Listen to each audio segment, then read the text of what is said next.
Ľubovník bodkovaný. Je to nenápadná rastlinka, ktorá sa vyskytuje na lúkach, poliach a záhradách. Má pozitívny vplyv na pokožku, spánok a psychiku. Zbiera sa vňať od júna do augusta. Je súčasťou bylinných čajov, ale používa sa aj ako výživový doplnok. Obsahuje látky hypericín a hyperforín. Tieto látky sa používajú na liečbu rakoviny, rôznych nádorových a vírusových ochorení. Má protizápalový účinok, pomáha pri chorobách pečenia, žlčníka, pri problémoch trávenia, zápaloch močových ciest a účinne podporuje imunitný systém. Rastlina pomáha aj pri poruchách spánku, úzkosti a depresii. Ja sám občas trpím nespavosťou, hlavne v noci sa zvyknem tak zobudzať a potom neviem zaspať.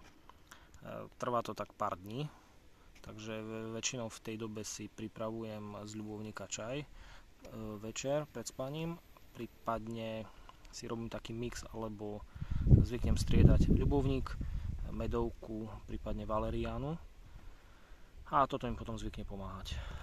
Rastlina je dobrá aj pri nadmernom strese, vtedy sa takisto používa buď čaj alebo tinktúra.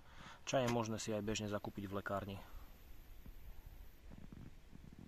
Ľubovník má antivírusové a antibakteriálne vlastnosti a preto sa často používa, respektíve je súčasťou rôznych dermatologických prípravkov, krémov a podobne.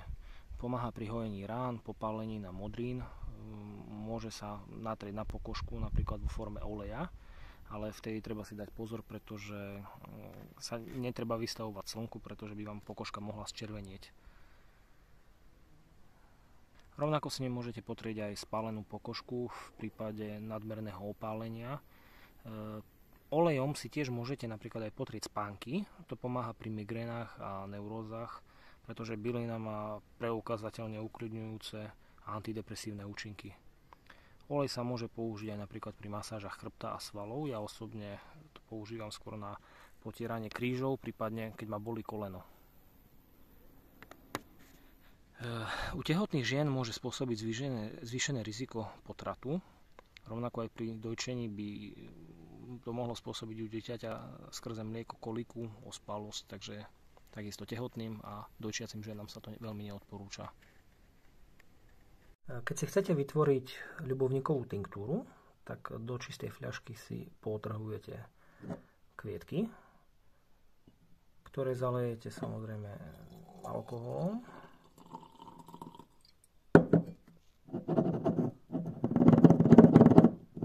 Trošku pretrepete, aby tie bublinky vyšli vonku.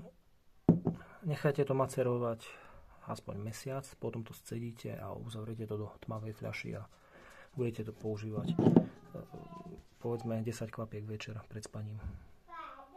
Dôležité je, aby kvetky boli zaliaté alkoholom. Občas, povedzme raz za deň, alebo ako si spomeniete, to pretrepte. Toto je ešte môj zvyšok ľubovníkového oleja z minulého roku. V prípade, ak by ste si chceli vytvoriť aj vy takýto olej, dôležité je pozbierať bylinku, potrhovať kvietky, ktoré by ste dali napríklad do takejto fľaše a celé to zalejete olejom, napríklad olivovým. Nechajte to lúhovať 4 až 6 týždňov. Potom občas to treba pretrepať, aby sa tie vzduchové bublinky dostali vonku. Dôležité je, aby rastlinka boli samozrejme takisto zaliaté.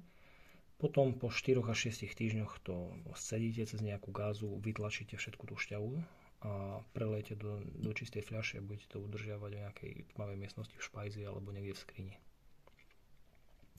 Vzhľadom k tomu, že sa to vlastne ten olej robí len s kvietočkou, tak potrebujete naraz také trošku väčšie množstvo.